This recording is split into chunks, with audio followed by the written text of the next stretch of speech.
En el centro geográfico y espiritual de México, lejos del bullicio de las metrópolis y de la banalidad del turismo de playa, se extiende una inmensidad de silencio y espinas bajo el sol calcinante del estado de San Luis Potosí. Es el desierto de Wirikuta, una reserva natural que abarca miles de hectáreas de planicies áridas, matorrales de gobernadora y montañas de piedra caliza que parecen tocar el cielo.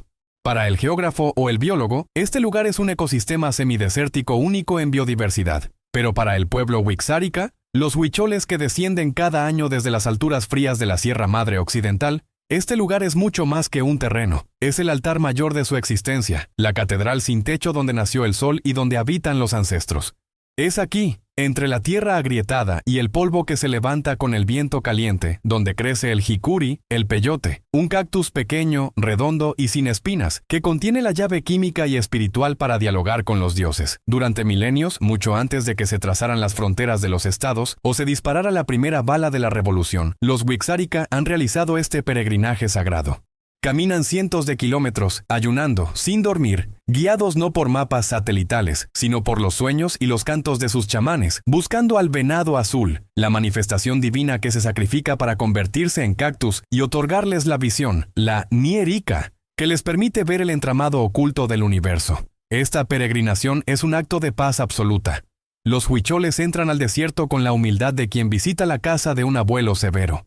Piden permiso a cada piedra. Dejan ofrendas de jícaras adornadas con chaquira, velas de cera de abeja y maíz en los manantiales sagrados. Cazan el peyote con flechas ceremoniales que no matan, sino que marcan el lugar donde la divinidad ha decidido mostrarse. Sin embargo, en el México contemporáneo, sangrante y cínico, la santidad de la tierra no vale nada frente al peso específico del dinero negro y el plomo. El aislamiento de Wirikuta, que durante siglos fue su mejor protección, se convirtió en su condena cuando los ojos codiciosos del crimen organizado se posaron sobre la planicie sagrada. Esta es la crónica de la venganza del desierto. El relato brutal y verídico de cómo un grupo de ancianos armados únicamente con violines, plumas de águila y el conocimiento de las raíces, se vio obligado a declarar una guerra imposible contra una célula de sicarios armados con tecnología militar. Fue un conflicto breve, invisible para las noticias nacionales, donde la magia antigua demostró ser más letal y aterradora que la pólvora moderna. El guardián espiritual de este grupo de peregrinos era un maraacame, un chamán cantor y curandero, llamado Don Hilario. A sus 82 años, Hilario tenía la piel curtida como el cuero de una silla de montar vieja y los ojos nublados por el inicio de unas cataratas, pero veía con una claridad que envidiaría a cualquier hombre joven. Conocía el desierto como la palma de su mano callosa. Sabía dónde se escondían las víboras de cascabel, dónde se acumulaba el rocío en las mañanas de invierno, y qué plantas podían matar o salvar una vida en cuestión de minutos. Guiaba a un grupo de 20 personas, una mezcla de ancianos sabios, hombres jóvenes que buscaban su iniciación y algunas mujeres que cargaban a sus bebés en rebozos coloridos. Iban vestidos con sus trajes tradicionales de manta blanca inmaculada, bordados con figuras psicodélicas de venados, águilas bicéfalas y alacranes, caminando en fila india, cantando en voz baja para no perturbar el sueño de los espíritus. La paz milenaria se rompió al mediodía, cuando el sol estaba en su cenit y las sombras desaparecían bajo los pies. El silencio sagrado del viento fue desgarrado violentamente por el rugido mecánico de motores diésel turboalimentados.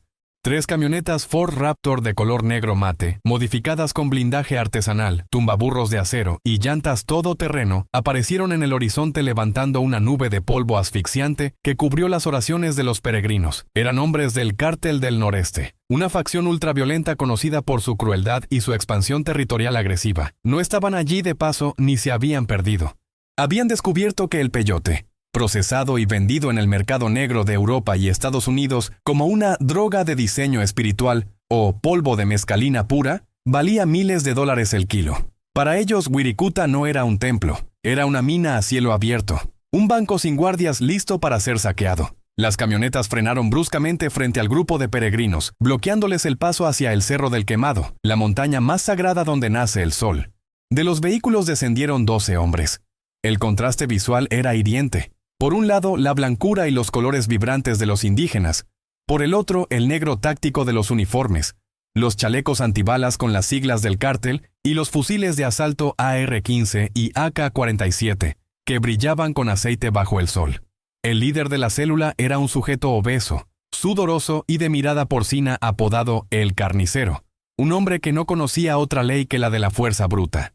Caminó hacia don Hilario, aplastando los arbustos de gobernadora y pateando las ofrendas de velas con sus botas militares sucias de barro. ¡A ver, indios!, gritó el carnicero, escupiendo una flema oscura al suelo seco. «Se me largan de aquí ahorita mismo.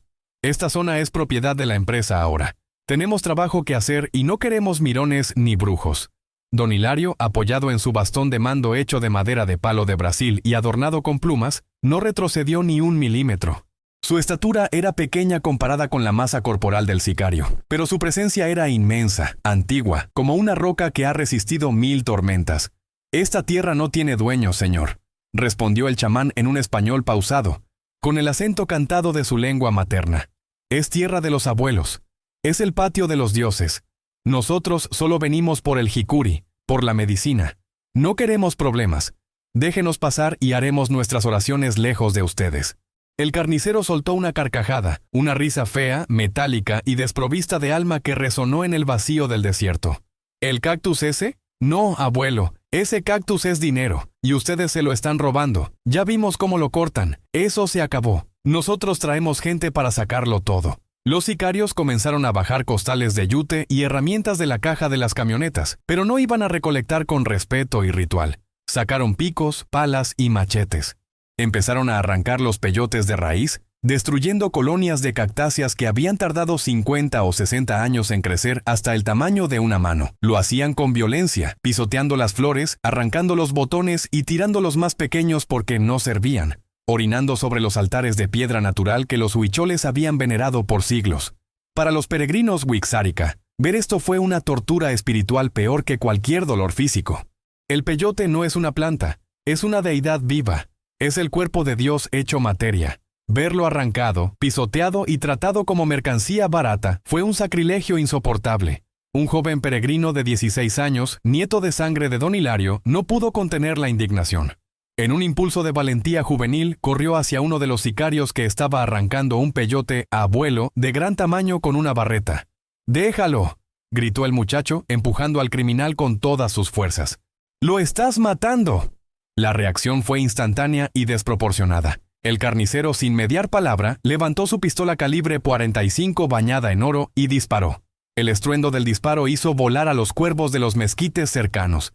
Pero la bala no le dio al muchacho. Le dio a don Hilario, quien, con la velocidad inexplicable de quien presiente la muerte, se había interpuesto en el último segundo para proteger a su descendencia. El viejo chamán recibió el impacto en el pecho, justo sobre el morral donde guardaba sus instrumentos sagrados. Cayó de espaldas sobre la tierra polvorienta, con los ojos abiertos mirando al cielo azul inmenso. Su sangre, roja y brillante, comenzó a regar el suelo árido, mezclándose con la arena caliente y las raíces de las plantas que había venido a venerar. El tiempo pareció detenerse en Wirikuta. Los peregrinos gritaron, las mujeres cayeron de rodillas llorando, pero nadie corrió. Estaban paralizados por el horror absoluto del sacrilegio. Matar a un Mara-Akame en plena peregrinación es el pecado más grande que existe en su cosmogonía. Es declarar la guerra directa al mundo espiritual. Es romper el equilibrio que sostiene al sol en el cielo. El carnicero caminó con calma hacia el cuerpo del viejo, lo miró con desprecio y le dio una patada en las costillas para asegurarse de que no se moviera. «Para que entiendan quién manda aquí», dijo el narco, limpiándose el sudor de la frente con el dorso de la mano. «Tienen 1 hora para desaparecer. Si los veo cuando baje el sol, los voy a usar de abono para estos pinches cactus. Vámonos, muchachos, a cargar. Quiero esa camioneta llena antes de que oscurezca». Los sicarios volvieron a su faena de depredación, ignorando el cadáver y los lamentos, como si hubieran aplastado a un insecto molesto en el camino. Se sentían dueños del mundo, protegidos por sus armas y su impunidad. Los peregrinos cargaron el cuerpo de don Hilario con una reverencia silenciosa. No huyeron hacia la carretera, donde sabían que podían ser cazados fácilmente. Huyeron hacia el interior profundo del desierto, hacia los cañones de piedra y las cuevas ocultas donde las camionetas no podían entrar. Esa tarde, mientras el sol se ponía pintando el cielo de un rojo violento, similar a la sangre del viejo derramada en la arena, algo cambió fundamentalmente en la mentalidad de los Wixárika. Siempre habían sido gente de paz, de diálogo, de resistencia pasiva. Su flecha era un objeto simbólico, usado para cazar venados en rituales metafóricos, no para matar hombres. Pero esa noche, bajo la luz de las primeras estrellas que para ellos son los ojos de los antepasados vigilantes, el consejo de ancianos improvisado se reunió alrededor del cuerpo frío de Hilario. Uno de los ancianos, un hombre de rostro severo llamado Tautemé, tomó el violín sagrado de Hilario, que había quedado manchado de sangre. Lo limpió con un paño ceremonial. «Han matado al que hablaba con el fuego», dijo Tautemé en su lengua wixárika, su voz resonando con una autoridad nueva y terrible. «Han roto el espejo de la vida. Han insultado al venado azul en su propia casa». Los hombres jóvenes con los ojos llenos de lágrimas y una rabia contenida que les hacía temblar las manos, miraban a los ancianos esperando una orden, una guía. «¿Vamos a la policía, abuelo?», preguntó uno. «La policía son ellos», respondió Tautemé con amargura. «Si vamos a la ciudad, nos matarán antes de llegar al pueblo. Estamos solos aquí. El gobierno nos ha olvidado, pero la tierra no». El anciano miró hacia el horizonte, donde se veían las luces de las fogatas de los narcos a lo lejos, que asaban carne y bebían cerveza sobre la tierra sagrada, celebrando su saqueo. «El desierto tiene hambre», sentenció Tautemé. «Ellos no conocen este lugar. Ellos ven tierra muerta, ven dinero. Nosotros vemos vida, vemos espíritus. Ellos tienen plomo y ruido. Nosotros tenemos el silencio y el veneno de la tierra». Tautemé sacó de su morral un pequeño envoltorio de piel de venado que rara vez se abría. Dentro había unas semillas negras, pequeñas y espinosas. Era Datura inoxia, el toloache, la hierba del diablo. Una planta maestra que, en dosis correctas y manos sabias, cura, pero que en dosis altas y con intención de guerra, provoca locura irreversible, sed infernal, alucinaciones terroríficas y muerte. «Mañana no cazaremos venado», dijo el nuevo líder, rompiendo una flecha ceremonial por la mitad y tirándola al fuego. «Mañana cazaremos demonios, que se preparen los cantos de guerra. El peregrinaje de paz ha terminado, ha comenzado la cacería». Para comprender la naturaleza de la batalla que estaba a punto de desatarse bajo el sol de San Luis Potosí, es imperativo entender primero el campo de batalla, porque Wirikuta no es simplemente una extensión geográfica delimitada por coordenadas de GPS o por hitos fronterizos de concreto. Wirikuta es una entidad viva, una anomalía en la realidad, donde las leyes de la física parecen subordinarse a las leyes del espíritu. A primera vista, para el ojo profano del forastero, el desierto es un infierno estéril. Es una planicie inmensa y agrietada donde la temperatura al mediodía puede alcanzar los 45 grados centígrados a la sombra, si es que uno tiene la suerte de encontrar alguna. El aire es tan seco que absorbe la humedad de la piel en minutos, y el sol no calienta, castiga. Es una radiación blanca y pesada que cae a plomo, distorsionando el horizonte con espejismos líquidos que prometen agua donde solo hay polvo y salitre. La vegetación parece diseñada por una mente sádica. Todo tiene espinas, todo raspa, todo hiere. Desde la gobernadora, un arbusto resinoso que huele a medicina antigua, hasta las chollas brinconas, cactus cuyas espinas parecen saltar hacia la carne con el menor roce, incrustándose profundamente y causando infecciones dolorosas. Es un terreno hostil, diseñado evolutivamente para decir «aléjate». Sin embargo, para el pueblo wixárika, esta hostilidad es solo la primera capa de la cebolla, el filtro necesario para probar la fe del peregrino. Para ellos, este lugar es el patio de los abuelos, el lugar donde el mundo fue creado. En su cosmogonía, Wirikuta es un espejo cósmico, una nierika. Este concepto es fundamental para entender por qué los 12 sicarios del Cártel del Noreste ya estaban condenados desde el momento en que apagaron sus motores. Una nierika es una interfaz, un portal, un espejo que tiene dos caras, una refleja el mundo físico y la otra el mundo espiritual. Para el hombre puro, el desierto refleja la divinidad, la belleza y la sabiduría del venado azul. Pero para el hombre impuro, para aquel que llega con violencia y codicia en el corazón, el desierto se convierte en un espejo de sus propios demonios. Wirikuta no te juzga, simplemente te refleja y te amplifica. Si traes caos, encontrarás caos absoluto. Si traes muerte, la muerte te encontrará a ti en cada sombra y en cada piedra. Los 12 invasores, liderados por El Carnicero, eran ciegos a esta realidad sutil. Para ellos, hombres formados en la brutalidad urbana de Nuevo Laredo y Monterrey, el desierto era solo monte, un espacio vacío, inútil, lleno de hierbas que estorbaban. Su campamento, establecido apresuradamente cerca de un manantial sagrado que los huicholes llaman las aguas de la madre, era una cicatriz en el paisaje. Habían montado carpas militares de camuflaje, estacionado sus Ford Raptor en círculo como una fortaleza rodante y encendido un generador eléctrico ruidoso que rompía el silencio sagrado de la noche para alimentar sus refrigeradores portátiles llenos de cerveza y carne congelada. Veían el entorno como algo a conquistar, algo a someter. Usaban la tecnología como escudo, GPS satelitales para marcar los bancos de peyote, radios de onda corta encriptados para comunicarse con su base, y el aire acondicionado de sus camionetas como refugio contra el calor. Se sentían invencibles dentro de sus burbujas de metal y vidrio blindado. Creían que su dominio sobre el terreno era total, porque tenían las armas más grandes. No entendían que en Wirikuta la batería de un GPS se agota, las llantas se ponchan con las espinas de mezquite endurecidas por el fuego y los motores se sobrecalientan con el polvo fino que entra en los filtros, mientras los narcos profanaban el lugar con su basura plástica y su música de banda a todo volumen. Los huicholes se habían mimetizado con el paisaje. Tras la muerte de Don Hilario, el grupo liderado por el anciano Tautemé no huyó hacia la civilización. Se adentró en la zona de silencio. Conocían cuevas y abrigos rocosos que no aparecen en los mapas del INEGI. Conocían los ojos de agua ocultos bajo las rocas, manantiales secretos que nunca se secan y que solo se revelan a quien sabe pedir permiso. Para los Wixárika, cada elemento del paisaje es una persona. El cerro es un abuelo, el viento es un mensajero. El peyote es un hermano mayor. No luchaban en el desierto.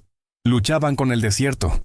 Su piel curtida resistía el sol mejor que las telas sintéticas de los uniformes tácticos de los sicarios. Sus guaraches de cuero con suela de llanta hacían menos ruido que las botas militares. Y lo más importante, sabían leer las señales. Sabían que cuando los opilotes vuelan en círculos bajos, el aire caliente está cambiando. Sabían que cuando las hormigas rojas salen de sus nidos, viene una tormenta eléctrica. La geografía de Wirikuta es tramposa.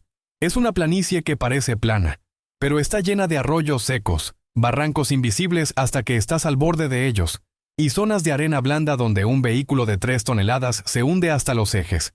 Los sicarios, en su arrogancia, decidieron dispersarse para peinar la zona y recolectar el peyote más rápido.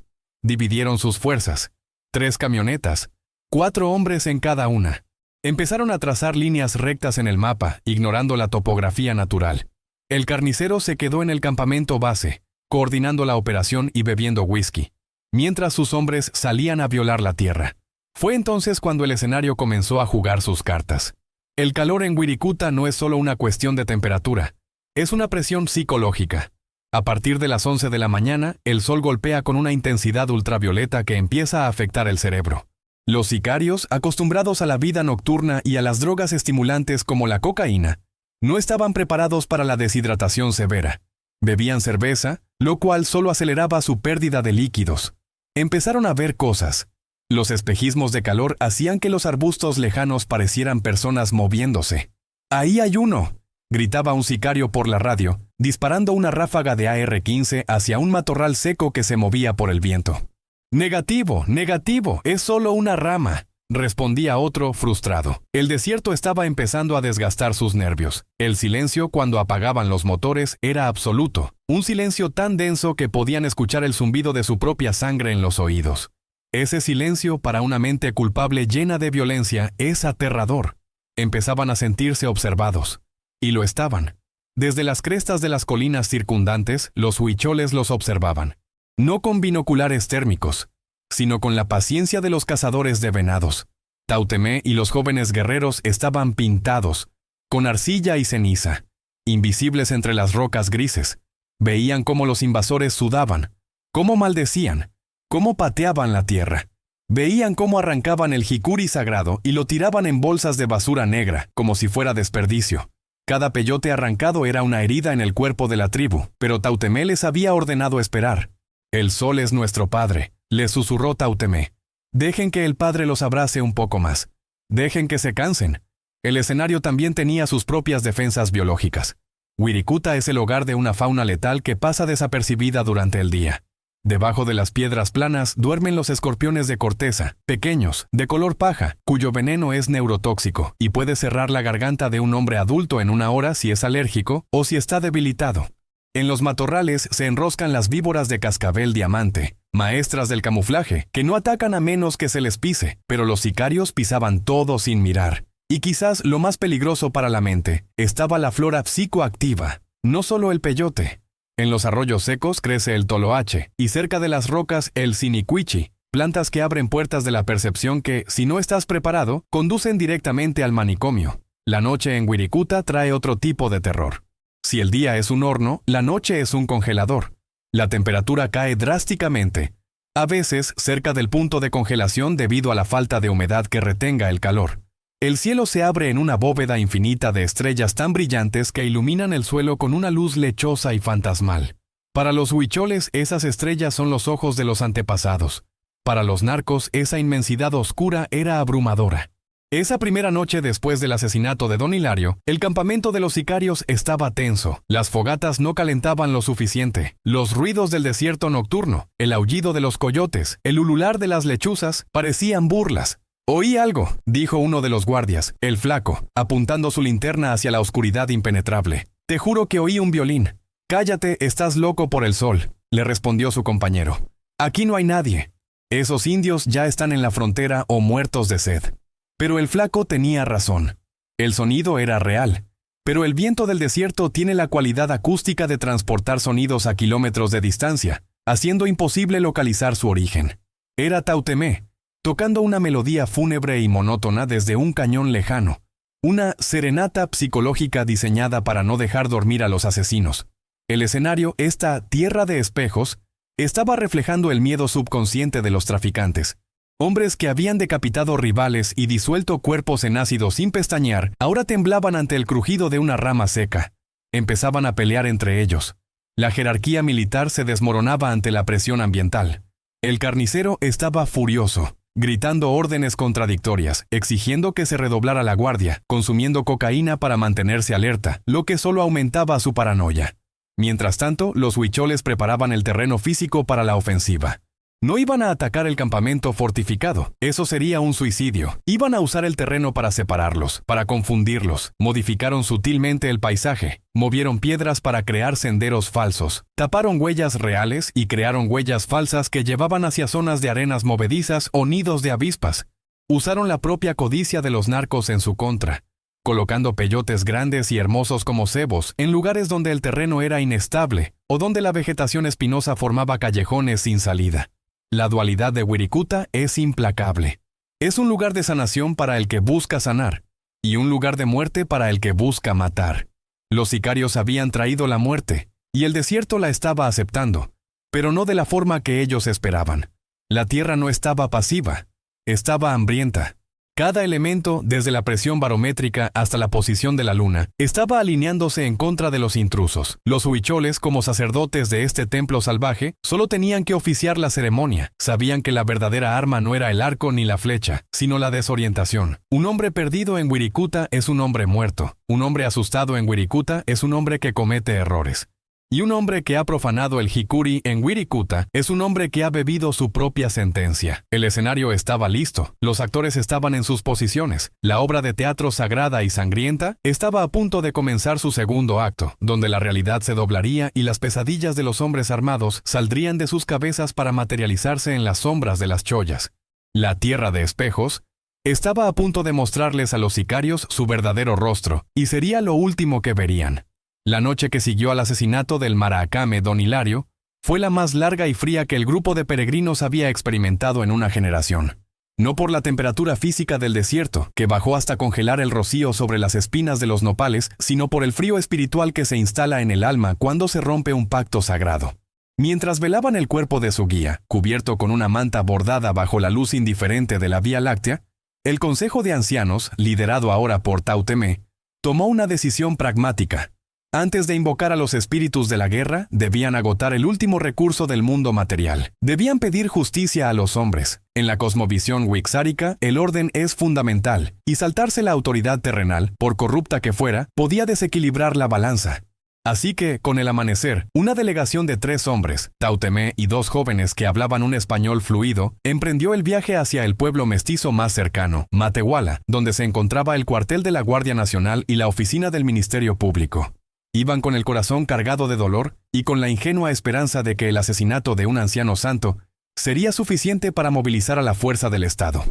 No sabían que estaban a punto de enfrentarse a un enemigo más insidioso que las balas del cártel, la sordera de los mestizos, esa incapacidad histórica y deliberada de escuchar el grito del indígena. El viaje desde las entrañas de Wirikuta hasta el asfalto de la civilización fue un tránsito entre 2 mundos. Dejaron atrás el silencio de las águilas para entrar en el caos del tráfico, los claxones y el humo de los camiones de carga. Al llegar a las oficinas de la Fiscalía, un edificio de bloques de hormigón pintado de blanco institucional que olía a cloro barato y burocracia rancia, se toparon con el primer muro. El guardia de la entrada, un hombre con uniforme deslavado y mirada de aburrimiento crónico, ni siquiera los miró a los ojos. Les pidió identificaciones con una brusquedad reservada para los que considera ciudadanos de segunda clase. Tautemé mostró su credencial electoral, vieja y desgastada por el sol, con manos temblorosas no por miedo, sino por la urgencia de la sangre derramada. Los hicieron esperar. 1 hora, 2 horas, 3 horas. Sentados en sillas de plástico duro, bajo la luz parpadeante de un tubo fluorescente, los 3 huicholes eran invisibles para los licenciados que pasaban con carpetas, para las secretarias que hablaban por teléfono sobre sus planes de fin de semana, para el sistema entero que giraba a su alrededor sin tocarlos. Finalmente, cuando el sol ya estaba alto y el hambre apretaba sus estómagos vacíos por el ayuno ritual, fueron recibidos por el agente del Ministerio Público, el licenciado Peralta. Era un hombre joven, con el cabello engominado y una camisa que le quedaba demasiado ajustada, sentado detrás de un escritorio repleto de papeles que parecían trincheras diseñadas para mantener alejada la realidad. Peralta no les ofreció asiento. Siguió tecleando en su computadora mientras Tautemé, con su español pausado y digno, narraba los hechos. La interrupción de la ceremonia, las camionetas negras, el insulto al jicuri y el disparo cobarde que había arrancado la vida a don Hilario. «Lo mataron, señor», concluyó Tautemé, poniendo sobre el escritorio el casquillo percutido calibre 45 que habían recogido de la arena. Fue el hombre al que llaman el carnicero. Necesitamos que vayan por él. Necesitamos que saquen a esa gente de la tierra sagrada. El licenciado Peralta dejó de teclear. Miró el casquillo sucio sobre su escritorio limpio, y luego miró a los 3 hombres con sus trajes tradicionales llenos de polvo del camino. Su expresión no fue de horror, ni de empatía. Fue de fastidio. Suspiró largamente, como si le estuvieran pidiendo que resolviera un problema de matemáticas imposible. «Mire, abuelo», dijo Peralta usando ese tono paternalista y condescendiente que es la marca registrada del racismo mexicano.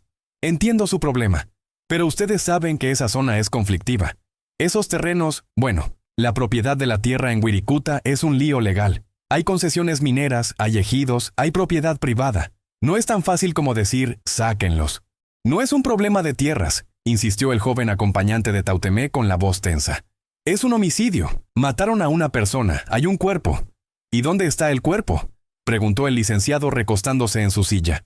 «En el desierto. Lo estamos velando». «Ah, pues ahí está el primer error. Movieron la evidencia. Alteraron la escena del crimen. Así no podemos trabajar. Además...» Peralta bajó la voz, inclinándose hacia adelante con una falsa confidencialidad. «Si son gente del noreste, como dicen, eso es delincuencia organizada. Eso es federal. Yo aquí soy fuero común. No tengo la capacidad de fuego para meterme al desierto a pelear con convoyes armados por unos cactus». «No son unos cactus», dijo Tautemé, sintiendo cómo la ira antigua empezaba a calentarle la sangre. «Es el corazón de Dios». Peralta soltó una risita nerviosa y miró su reloj. «Mire, levante el acta si quiere, pero le soy honesto. Va a tardar. Tengo 20 homicidios en la fila antes que el suyo, y la Guardia Nacional no se va a mover sin una orden federal que tarda semanas. Mi consejo de amigos, regrésense a su sierra. No se metan con esa gente. Si ellos quieren las plantas, déjenles las plantas. ¿Vale la pena morir por un alucinógeno? Esa fue la sentencia. La sordera de los mestizos no era falta de oído, era falta de alma. Para el Estado, el peyote era una droga. Wirikuta era un terreno baldío, y don Hilario era solo un número más en la estadística de daños colaterales. Tautemé tomó el casquillo de la mesa, lo guardó en su morral y miró al licenciado con una intensidad que hizo que el burócrata desviara la mirada. «Tiene razón, licenciado», dijo el anciano. «La justicia de papel tarda mucho. Nosotros usaremos la otra justicia». Salieron de la oficina dejando atrás el aire acondicionado y la indiferencia. Al caminar hacia la salida, vieron pasar una patrulla de la policía estatal. El conductor saludó con un gesto familiar a un hombre que estaba parado en la esquina, un halcón, un vigía del cártel. Tautemé comprendió entonces la magnitud de la traición. No estaban solos por negligencia, estaban solos por complicidad. El gobierno y el cártel eran 2 cabezas de la misma serpiente. El viaje de regreso a Wirikuta fue silencioso. Nadie habló. No había nada que decir. La esperanza de ser tratados como ciudadanos se había evaporado. Ahora, solo quedaba su identidad como guerreros. Pero el verdadero horror, la verdadera confirmación de que el apocalipsis había llegado a su jardín sagrado, los esperaba al llegar. Cuando se acercaron a la zona del campamento, el sonido del viento había sido reemplazado por un ruido mecánico, profundo y vibrante, que hacía temblar el suelo. Era el rugido de la industria violando la naturaleza.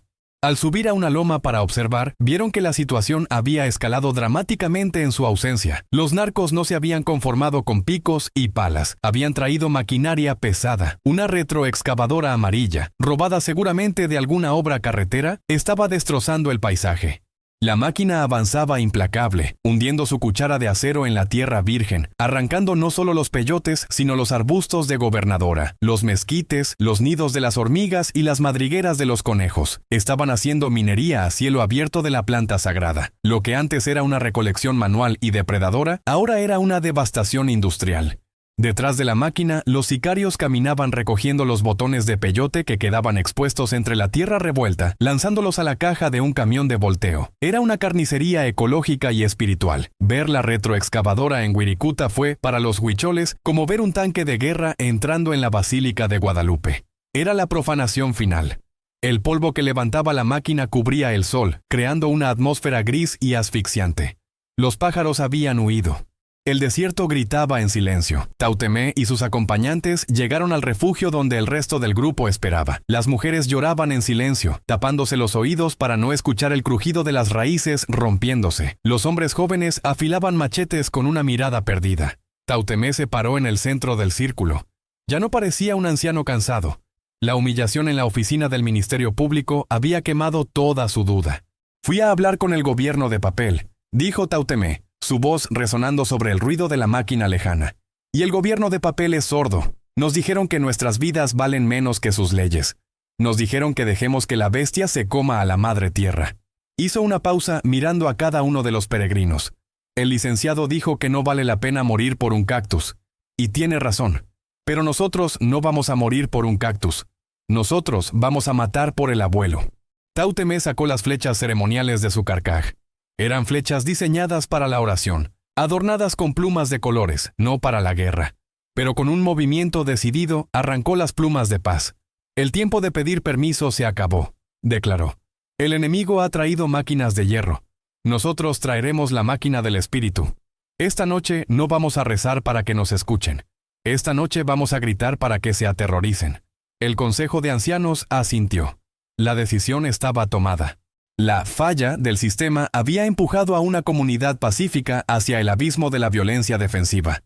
No tenían armas de fuego de alto calibre, no tenían chalecos antibalas, pero tenían algo que el carnicero y sus hombres, en su ignorancia mestiza, habían subestimado fatalmente. Tenían el control de la realidad dentro de ese desierto. «Preparen el toloache», ordenó Tautemé. «Preparen el veneno de alacrán. Preparen los silbatos de la muerte. Ellos quieren llevarse el espíritu del desierto en costales. Muy bien, se lo daremos, pero se lo daremos todo de golpe. Haremos que se traguen el desierto hasta que se ahoguen en él». La noche cayó sobre Wirikuta, pero esta vez no hubo estrellas. El humo del diésel y el polvo en suspensión ocultaron el cielo. El incidente burocrático había cerrado la última puerta de salida. La sordera de los mestizos había firmado sin saberlo la sentencia de muerte de 12 traficantes. Los huicholes, abandonados por la ley de los hombres, invocaron la ley de la flecha. Comenzaron a moverse entre las sombras, no como víctimas huyendo, sino como anticuerpos de la tierra atacando un virus. Se dispersaron en la oscuridad, mimetizándose con las rocas, volviéndose invisibles. Ya no eran peregrinos, eran el sistema inmunológico de Wirikuta, y la fiebre que estaban a punto de provocar sería mortal. La máquina retroexcavadora se detuvo finalmente cuando los narcos decidieron cenar. El silencio regresó. Pero era un silencio denso, cargado de estática y amenaza. En la oscuridad, a lo lejos, se escuchó el primer sonido de la guerra. No un disparo, sino el siseo agudo de un silbato de barro que imitaba el grito de un águila cazando. El carnicero, sentado junto a la fogata, levantó la cabeza inquieto. «¿Qué fue eso?», preguntó. «Nada, jefe. Un pájaro», respondió un sicario. «No», murmuró el carnicero sintiendo un escalofrío que el whisky no podía quitar. Eso no sonó como un pájaro. Sonó como alguien que se ríe. La cacería había comenzado y la presa, gorda y confiada, No tenía idea de que las mandíbulas del desierto ya se estaban cerrando alrededor de su cuello. Cuando la última luz del crepúsculo se extinguió sobre Wirikuta, llevándose consigo los colores púrpuras y naranjas para dejar paso a un manto negro salpicado de estrellas frías, el tiempo de los hombres terminó y comenzó el tiempo de los espíritus.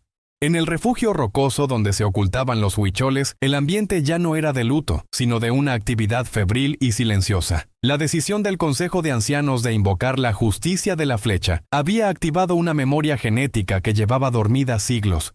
Los Wixárika son conocidos mundialmente por su arte colorido y su pacifismo, pero la historia olvida que sus ancestros fueron guerreros chichimecas que resistieron la conquista española durante 200 años gracias a su dominio del terreno y a su capacidad para volverse invisibles. Esa noche, Tautemé, el nuevo líder espiritual tras la muerte de Don Hilario, no estaba preparando una ceremonia de agradecimiento, estaba oficiando un ritual de guerra.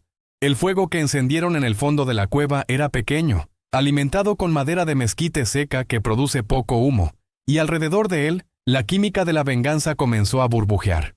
No usaban pólvora, ni plomo, ni acero forjado. Usaban la farmacopea letal del desierto, convirtiendo la botánica y la zoología en armas de destrucción psicológica y física. La pieza central de este arsenal primitivo era la datura inoxia, conocida popularmente como toloache o la hierba del diablo. Tautemé sacó las semillas negras y espinosas de su morral con un respeto reverencial.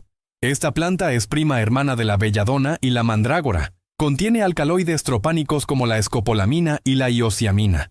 En dosis medicinales cura dolores y asma. En dosis rituales altas permite viajar a otros mundos.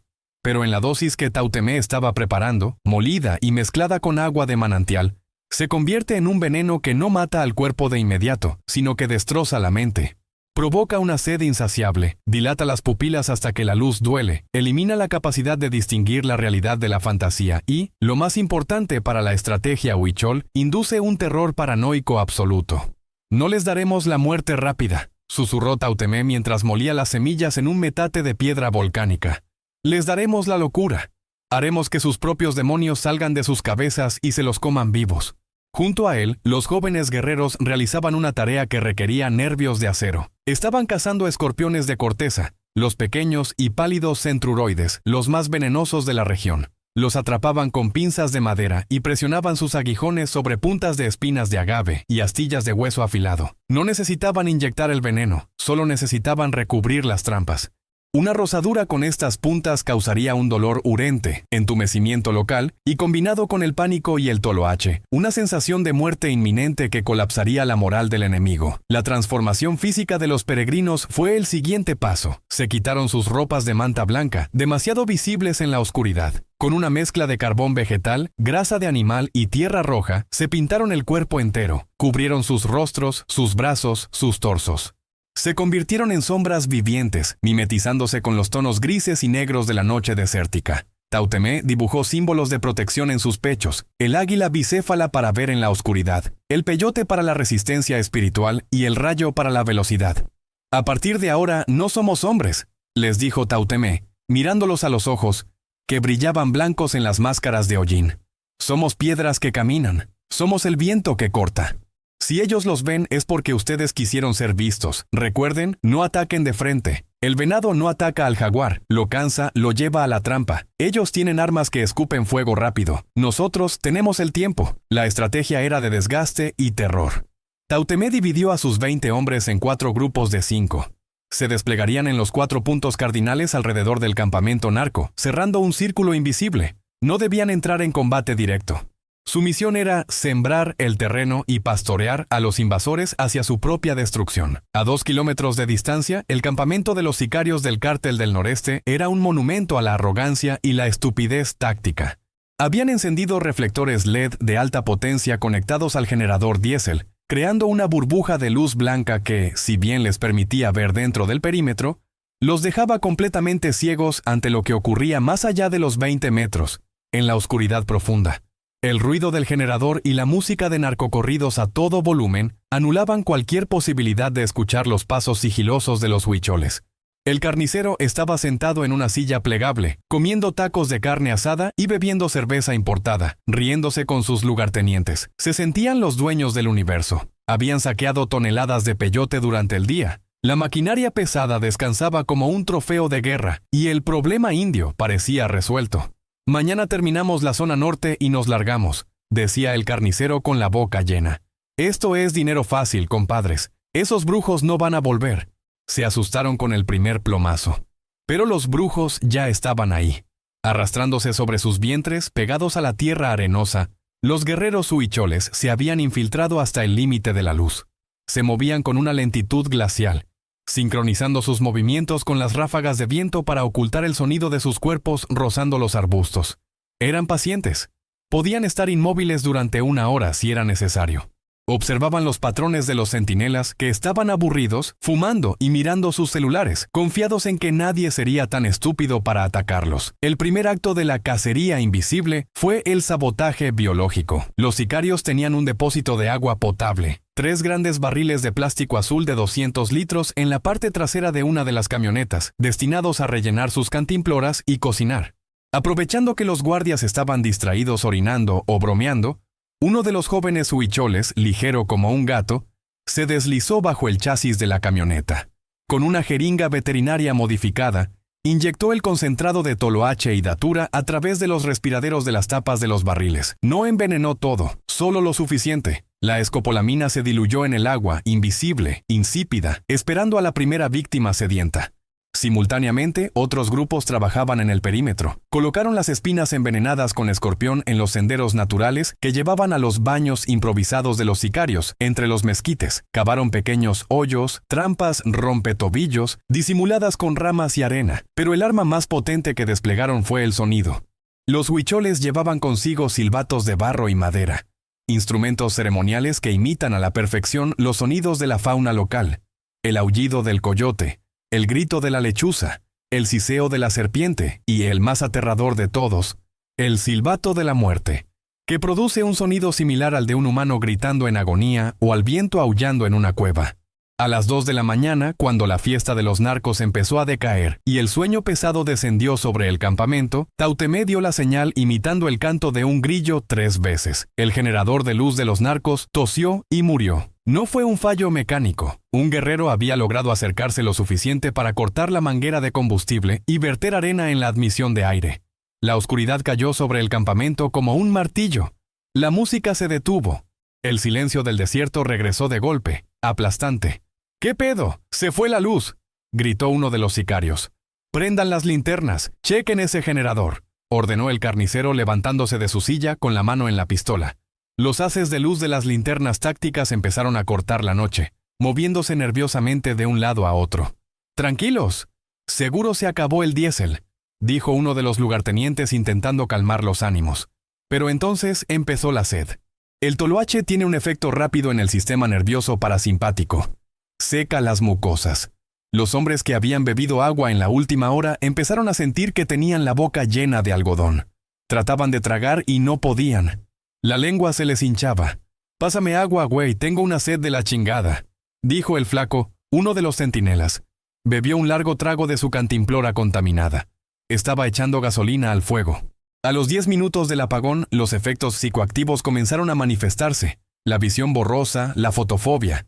Las linternas de sus compañeros dejaban estelas de luz en sus retinas, como fantasmas brillantes. Las sombras de los arbustos parecían estirarse y cobrar formas humanoides. Fue entonces cuando los silbatos comenzaron a sonar. Desde la oscuridad, al norte. El grito de una lechuza, pero distorsionado, metálico. Desde el sur, el aullido de una manada de coyotes, demasiado cerca, demasiado sincronizados. Y luego, desde todas partes y de ninguna, el sonido del silbato de la muerte. ¡Ar! Un lamento que erizaba la piel y activaba el cerebro reptiliano. La alerta de depredador cerca. «¿Quién anda ahí?», gritó un sicario, disparando una ráfaga al aire. «Ta, ta, ta, ta». El fogonazo iluminó el desierto por un segundo, revelando nada. Solo cactus y vacío. «No disparen, idiotas, no gasten parque», bramó el carnicero. «Son los indios, nos quieren asustar».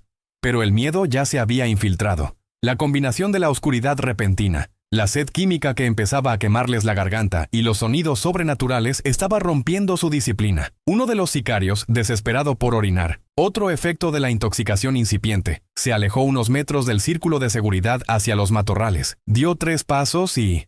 ¡Clac! ¡Ah! ¡Su puta madre! Había pisado una trampa. Una estaca de hueso impregnada de veneno de escorpión le atravesó la bota y se clavó en la planta del pie. El dolor fue eléctrico, inmediato. Cayó al suelo gritando, rodando sobre una cholla brincadora que se le clavó en la espalda. ¡Me picó!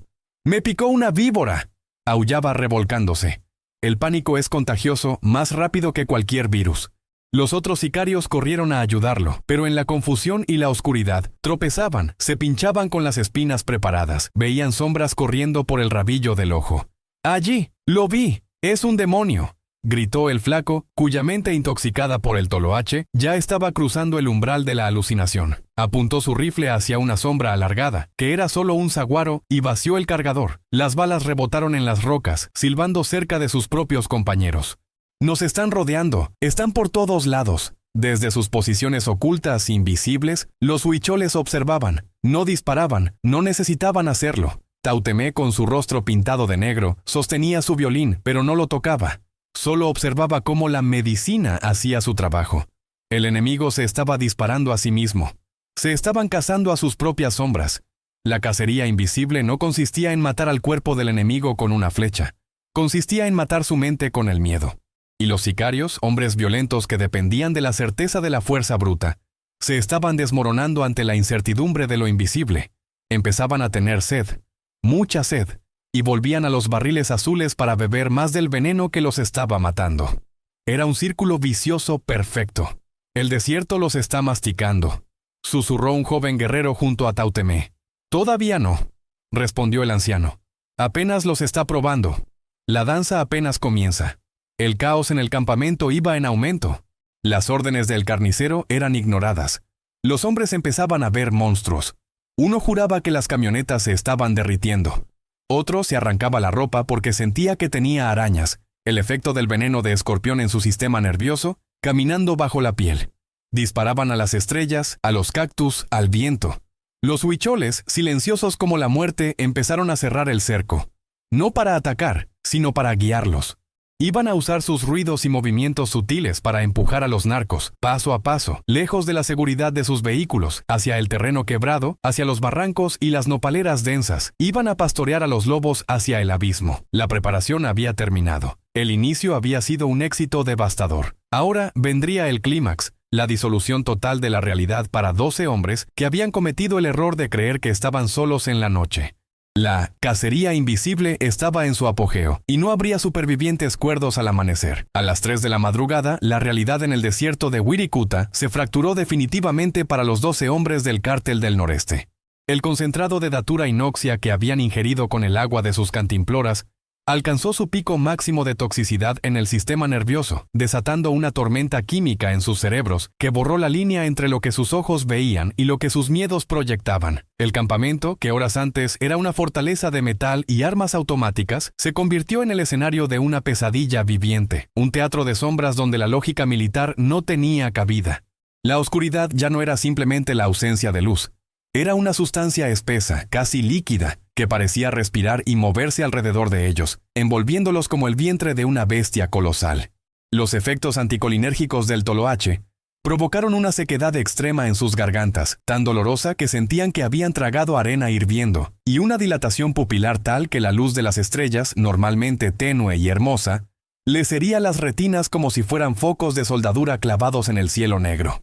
En este estado de vulnerabilidad sensorial absoluta, comenzó la danza del venado azul, no como un ritual de celebración, sino como una cacería espiritual donde los roles de depredador y presa se invirtieron con una violencia sobrenatural. El primero en romper la cohesión del grupo fue el flaco, el centinela que horas antes había disparado a los arbustos. Su mente, frágil por el consumo habitual de metanfetaminas y ahora destrozada por la planta sagrada, colapsó.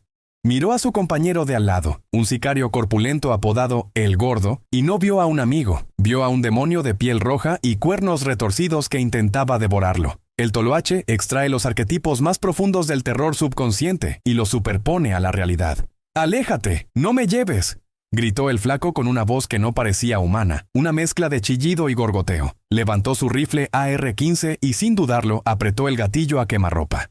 Rat, tat, tat, tat. El estruendo de los disparos rompió el silencio místico del desierto como un trueno. El gordo cayó al suelo, cosido a balazos por su propio compañero, con el pecho destrozado. La sangre caliente salpicó la cara del flaco, pero en su delirio sintió que era ácido o fuego del infierno. ¡Me quema! ¡Me quema!, aullaba tirando el arma y rasgándose la piel de la cara con las uñas, tratando de quitarse la sustancia imaginaria. El resto del grupo, ya en el borde de la paranoia, reaccionó al tiroteo con un pánico ciego. Creyeron que los huicholes habían iniciado el asalto final.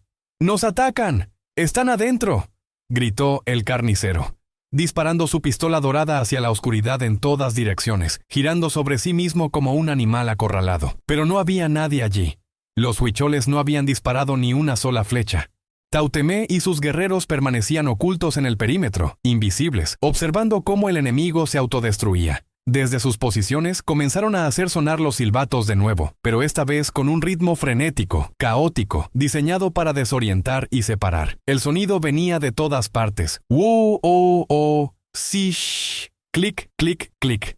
Los sicarios, aterrorizados por el fuego amigo y los sonidos espectrales, rompieron la formación.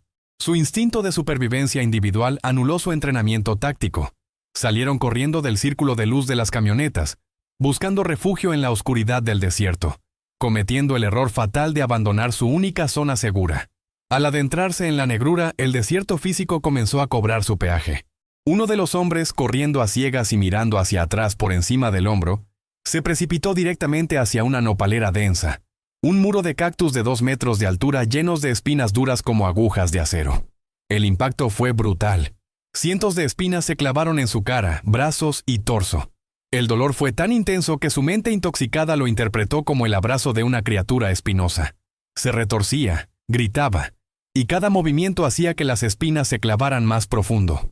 Quedó atrapado allí, una mosca humana en una telaraña vegetal, desangrándose lentamente mientras alucinaba que la planta lo estaba comiendo vivo. Otro sicario, guiado por la sed abrasadora, creyó ver un río de agua fresca brillando a lo lejos. Corrió hacia él, tropezando, riendo con alivio. ¡Agua! ¡Agua!, balbuceaba. Pero no era agua. Era un barranco seco de 5 metros de profundidad, invisible en la noche. No frenó. Cayó al vacío, golpeándose contra las rocas calizas del fondo. Se rompió ambas piernas. Desde arriba, solo se escuchaban sus lamentos quebrados que se confundían con el aullido de los coyotes reales que, atraídos por el olor a sangre, comenzaban a acercarse cautelosamente. Para el carnicero, el líder brutal, el clímax fue una tortura personal y teológica. Se había quedado solo cerca de las camionetas, jadeando, con el corazón latiendo tan rápido que le dolía el pecho. La droga estaba haciendo estragos en su percepción. De repente, el suelo bajo sus pies pareció volverse líquido, como arenas movedizas hechas de sangre. Intentaba caminar y sentía que se hundía. Entonces lo vio. Frente a él, a unos 20 metros, en medio de la nada, apareció una figura luminosa. No era un hombre, no era un animal común. Era una manifestación de luz azul eléctrica, vibrante, geométrica, que tomaba la forma de un venado gigante con cornamenta de cristal. Era Tamatz Cayaumari, el hermano mayor, el espíritu guardián de Wirikuta. Para un huichol en estado de gracia, esta visión hubiera sido el éxtasis, la iluminación suprema, la nierika, que muestra el orden del cosmos. Pero para el carnicero, un hombre con el alma podrida por la violencia y profanador de lo sagrado, la visión era terrorífica. El venado azul no lo miraba con amor, lo miraba con un juicio absoluto, frío e implacable. Sus ojos eran 2 abismos de eternidad que pesaban el alma del narco y la encontraban vacía. ¡Vete! ¡Vete, diablo!, gritó el carnicero levantando su pistola temblorosa. Disparó. ¡Bang! ¡Bang! ¡Bang! Las balas atravesaban la figura luminosa sin hacerle daño, disipándose en chispas de energía. El venado azul comenzó a avanzar hacia él, lento, majestuoso, sin tocar el suelo. Cada paso del espíritu hacía retumbar la tierra como un tambor de guerra. El carnicero, el hombre que decapitaba rivales sin pestañear, se orinó en los pantalones. El terror primigenio, el miedo a lo divino enojado, rompió su mente, dio la vuelta y echó a correr. Corrió lejos de las camionetas, lejos de sus hombres muertos, lejos de toda lógica. Corrió hacia el desierto profundo. En su huida alucinada no vio las rocas, no vio las ramas que le azotaban la cara y le abrían la piel. Solo veía al venado azul persiguiéndolo, creciendo en tamaño hasta llenar el cielo, transformándose en una tormenta de astas y luz. Los chamanes, Tautemé y los suyos, lo seguían a distancia, trotando con esa resistencia infinita de los corredores de la sierra. No necesitaban tocarlo, solo necesitaban asegurarse de que no se detuviera. Lo pastoreaban, con silbidos suaves, empujándolo hacia el lugar que habían elegido. La boca del diablo. Una zona de grietas volcánicas y terreno inestable. El carnicero corrió hasta que sus pulmones ardieron y sus piernas fallaron. Llegó al borde de una grieta profunda. Un tajo en la tierra de 10 metros de ancho. Se detuvo en seco, tambaleándose. Se giró para enfrentar a sus perseguidores, pero no vio a los huicholes pintados de negro. Vio, parado frente a él, al viejo don Hilario. El chamán muerto estaba allí, de pie, con el agujero de bala en el pecho sangrando luz, apoyado en su bastón. Hilario no estaba enojado. Estaba triste. «Te dije que esta tierra no tiene dueño», dijo la alucinación de Hilario con una voz que sonaba como el viento entre las rocas. «Pero tú quisiste comprarla con plomo. Ahora la tierra te cobra». El carnicero soltó un grito de locura final, un aullido desgarrador que no pedía perdón, sino que negaba la realidad. Intentó disparar al fantasma, pero su pistola estaba vacía. Solo se escuchó el clic seco del percutor golpeando la recámara vacía. En su desesperación por alejarse del espectro, dio un paso atrás. El borde del barranco, tierra suelta y quebradiza, cedió bajo su peso. El carnicero cayó hacia atrás, agitando los brazos inútilmente. No hubo una caída cinematográfica lenta. Fue un golpe seco, brutal y definitivo contra las rocas del fondo. Su cuerpo rebotó como un muñeco de trapo y quedó encajado en una grieta estrecha, con la columna vertebral partida, inmovilizado, mirando hacia arriba, hacia el cielo estrellado donde el venado azul parecía observarlo desde las constelaciones. No murió al instante. Quedó allí, paralizado, con el dolor físico compitiendo con el terror de sus alucinaciones, incapaz de moverse, sabiendo que nadie vendría por él, sabiendo que los buitres comenzarían su trabajo con el primer rayo de sol. Arriba, en la planicie, el caos había terminado, los disparos habían cesado. De los 12 hombres, ninguno quedaba en pie con capacidad de combate. 3 estaban muertos por fuego amigo o accidentes. 4 estaban gravemente heridos por las trampas y las caídas. Los otros 5, dispersos y catatónicos, vagaban en círculos, balbuceando, perdidos en sus propios laberintos mentales, abrazando cactus creyendo que eran sus madres o peleando contra sombras imaginarias con cuchillos al aire. La danza había concluido. El ejército invasor había sido desmantelado sin una batalla convencional. La fuerza bruta del cártel se había estrellado contra el muro psíquico de Wirikuta. Tautemé salió de su escondite y caminó hacia el centro del campamento narco. Ahora en silencio salvo por el zumbido de alguna mosca nocturna y los gemidos lejanos. Caminó entre los cuerpos y las armas tiradas con la calma de quien camina por su propia casa. Los jóvenes guerreros se reunieron a su alrededor, con los ojos brillantes por la adrenalina y el asombro. Habían visto lo imposible, cómo el miedo puede ser más letal que una bala. «No los toquen», ordenó Tautemé, señalando a los supervivientes que vagaban como zombis. «Ya no son hombres, son cáscaras vacías. El espíritu se les fue. Déjenlos al desierto». El anciano tomó un puñado de tierra y lo lanzó al aire, una ofrenda para cerrar el ritual de guerra. «El venado ha comido», dijo. «Ahora debemos limpiar su mesa». La maquinaria pesada, la retroexcavadora amarilla que había sido el símbolo de la profanación, yacía silenciosa como un dinosaurio muerto. Tautemé se acercó a ella y con una piedra rompió el cristal de la cabina. No por vandalismo, sino para dejar entrar al viento, para que la arena comenzara el proceso lento pero inexorable de sepultar el hierro bajo el desierto.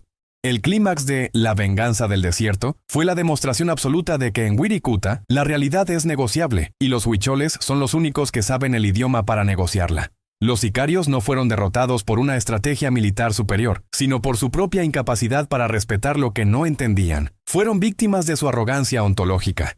Creyeron que el mundo era solo materia para ser explotada, y el mundo les respondió mostrándoles su cara espiritual, una cara tan inmensa y terrible que sus mentes pequeñas y violentas no pudieron soportarlo y se quebraron como cristal barato. Mientras el amanecer comenzaba a teñir el horizonte de un rosa pálido, anunciando el regreso del sol, el padre, los huicholes comenzaron a recoger sus cosas. No celebraron. No hubo gritos de victoria. Solo había un silencio denso y respetuoso. Habían defendido a su madre, pero sabían que la sangre derramada, aunque fuera sangre mala, había cambiado la energía del lugar para siempre. El peyote había sido salvado, pero a un costo terrible. La inocencia del peregrinaje se había perdido, reemplazada por la dura sabiduría de la guerra. El carnicero, agonizando en el fondo del barranco, vio salir el sol por última vez. La luz disipó al venado azul, pero trajo consigo a los zopilotes, que planeaban en círculos perfectos, pacientes, bajando en espiral hacia el festín que la estupidez humana les había servido.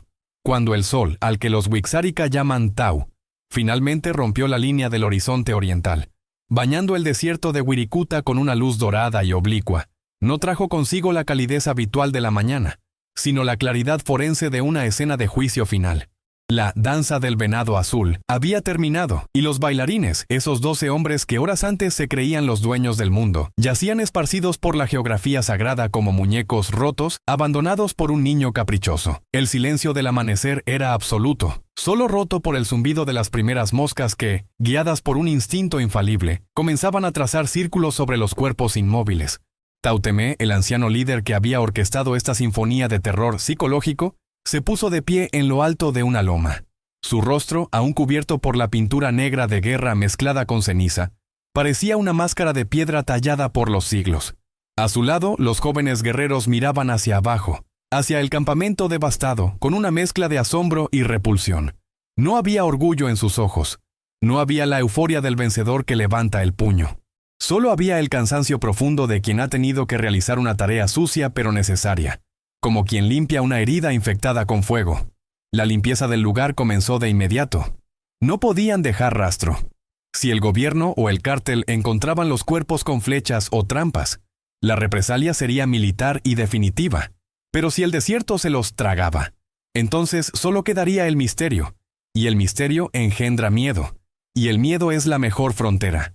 Los 5 sicarios que habían sobrevivido a la noche, aquellos que vagaban catatónicos y con la mente destrozada por la sobredosis de toloache, no fueron ejecutados. Tautemé decidió que su destino sería peor que la muerte. Fueron despojados de sus armas, de sus radios y de sus zapatos. Se les dio un poco de agua, la suficiente para no morir en una hora, pero no la suficiente para salvarse.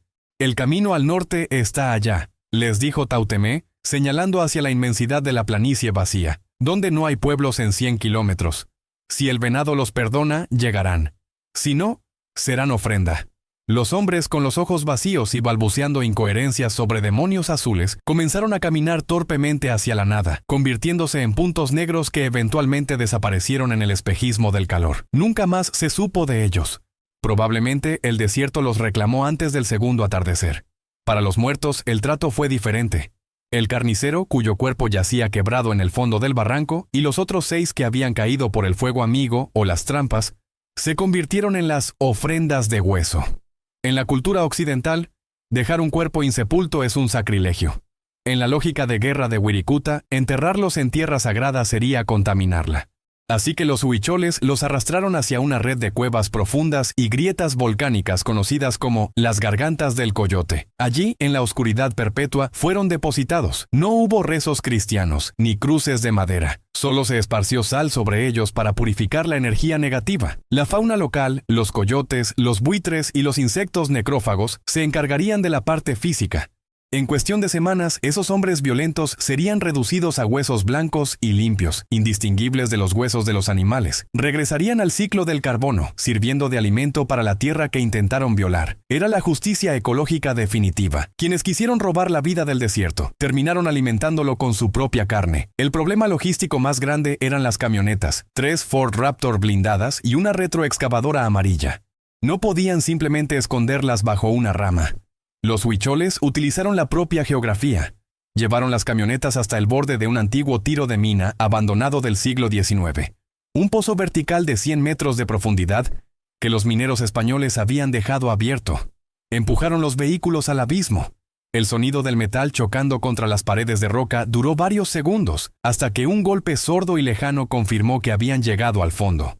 Allí se oxidarían en la oscuridad eterna, tumbas de tecnología inútil. La retroexcavadora, demasiado pesada para moverla o empujarla, recibió un trato distinto. Fue incendiada. Le prendieron fuego al sistema hidráulico y al tanque de diésel. Ardió durante horas. Una pira funeraria de caucho y acero que levantó una columna de humo negro visible a kilómetros. Cuando el fuego se extinguió, lo que quedó fue un esqueleto de metal ennegrecido. Con el tiempo, las arenas de las tormentas de polvo lo cubrirían, convirtiéndolo en una duna extraña, un monumento olvidado a la codicia humana. Antes de irse, Tautemé recogió el violín de don Hilario, que había presidido la batalla desde la colina. Tocó una última melodía, no de guerra, sino de cierre, una canción para calmar a los espíritus agitados del lugar, para decirles a las piedras y a los cactus que el peligro había pasado, que podían volver a dormir. La desaparición de la célula del Cártel del Noreste se convirtió en una leyenda negra en el inframundo criminal. Al principio, el cártel pensó que habían sido emboscados por un grupo rival, los Zetas o el Cártel de Jalisco. Enviaron estacas, grupos de reconocimiento, a investigar. Lo que encontraron los aterrorizó más que cualquier enemigo humano. Encontraron el campamento vacío, pero sin señales de combate convencional. No había casquillos percutidos por todas partes. Los huicholes los habían recogido meticulosamente. No había sangre visible. La arena la había absorbido. Solo encontraron las huellas de las botas de sus compañeros que caminaban en círculos erráticos y luego se adentraban en el desierto para desaparecer. Y encontraron algo más. Pequeños ojos de Dios. Tsicuri, artesanías de hilo de colores, colgadas en los arbustos alrededor del campamento. Para los sicarios supersticiosos por naturaleza, esto fue la confirmación de que no se enfrentaban a hombres, sino a brujos. El rumor corrió como pólvora en las radios encriptadas. No se metan a Wirikuta. Allí la gente desaparece. Allí los indios te comen el alma. El territorio se volvió tabú. Una zona de silencio criminal. Los jefes de plaza decidieron que el peyote, aunque valioso, no valía el riesgo de perder convoyes enteros por magia. El desierto quedó marcado no por la presencia militar, sino por el miedo sobrenatural. La paz regresó a Wirikuta, blindada por una reputación de horror. Un año después, la peregrinación anual volvió. Esta vez el grupo era más grande. Hombres y mujeres de otras comunidades wixáricas se unieron habiendo escuchado la historia de la defensa. Tautemé, ahora visiblemente más viejo y cansado, guiaba la marcha. Cuando llegaron al lugar donde don Hilario había caído, encontraron que la sangre del viejo chamán había fertilizado la tierra de una manera milagrosa. Donde antes había suelo seco, ahora crecía una colonia de peyotes jóvenes, fuertes y de un verde azulado intenso. Eran los hijos de Hilario. El grupo se detuvo, no lloraron, encendieron velas y dejaron ofrendas de chocolate y monedas.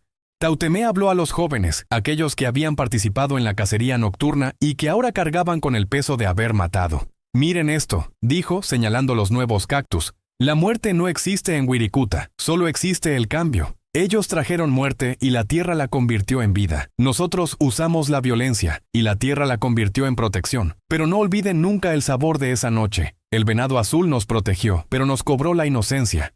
Ahora somos guardianes con colmillos». Los jóvenes asintieron. Sus miradas habían cambiado. Ya no tenían la suavidad ingenua de antes. Tenían la dureza del pedernal. Sabían que el mundo de afuera, el mundo de los mestizos y sus máquinas, siempre querría devorarlos, y estaban listos para volver a ser la pesadilla de ese mundo si era necesario. La historia de la venganza del desierto es un recordatorio brutal de que la modernidad, con toda su tecnología y su arrogancia, sigue siendo frágil ante las fuerzas primordiales. Los narcos, con sus satélites y sus rifles de asalto, olvidaron una lección básica. El mapa no es el territorio. Y el territorio de Wirikuta tiene sus propios dioses, dioses antiguos que no aceptan sobornos y que no negocian tratados de paz. Hoy, si uno viaja a San Luis Potosí y se acerca a los límites de la reserva, sentirá una atmósfera diferente. Los lugareños, mestizos que antes ignoraban a los indígenas, ahora los miran con un respeto temeroso. Nadie se atreve a cortar un peyote ilegalmente. Se dice que si lo haces, escucharás un violín en la noche, y que el sonido te guiará hacia un barranco del que no podrás salir. Los huesos de El Carnicero y sus hombres siguen ahí, blanqueándose al sol, dispersos en las gargantas, integrándose lentamente a la geología del lugar. Son la única ofrenda que estos hombres pudieron dar en su vida, su propio calcio devuelto a la tierra que intentaron robar. Esta crónica nos obliga a reflexionar sobre el costo de lo sagrado.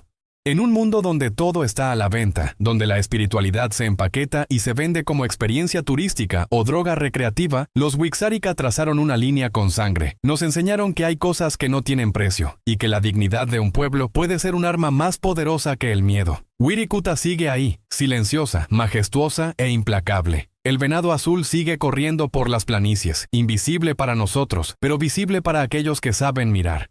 y bajo sus pezuñas de luz, la tierra duerme tranquila, sabiendo que sus hijos están despiertos, vigilando desde las sombras, con el veneno y la flecha listos para la próxima vez que alguien se atreva a profanar el espejo de los dioses. Gracias por acompañarnos en este viaje a través de la oscuridad y la luz del desierto mexicano. Historias como esta son necesarias para entender que México es un país de capas profundas, donde lo mágico y lo trágico bailan juntos cada día.